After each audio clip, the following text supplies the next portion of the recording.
vai renovar as promessas de bautismo para nos vestir escapulario. Devoción, un regalo de la Virgen María para nos vestir escapulario por fe. Y para nos vestir escapulario por fe, nos debe renovar nos fe. Este es un momento especial para nos visar los buen Dios sí y para renunciar a la tentación, al enemigo, a Satanás y visa a Dios sí, junto con la Virgen María.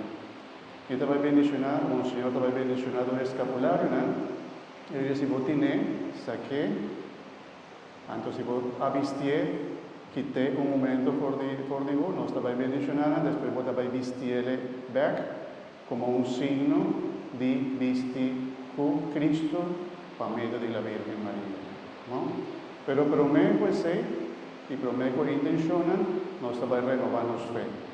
Y hermano, me quiero invitar a nos por la para nos renovar nuestra promesa en la bautismal y para nos visar sin el Señor y no al enemigo. Mientras punta nos responde sí, mi que. Oso que vira l'omba va maldad, botaningamente de Dios. Tu forma de brua y superstición y viva como yo una libre de Dios.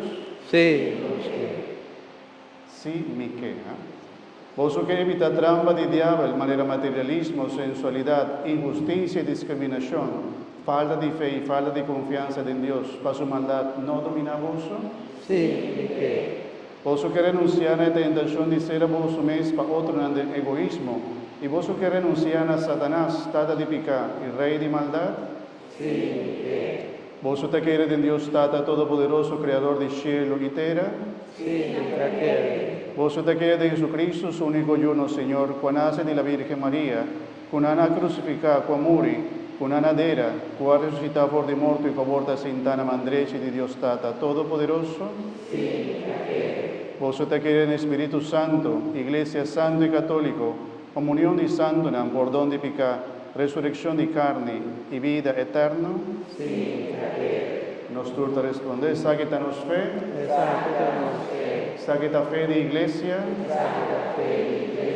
e fe con nuestra profesar con orgullo, de Jesucristo nuestro Señor. Amén.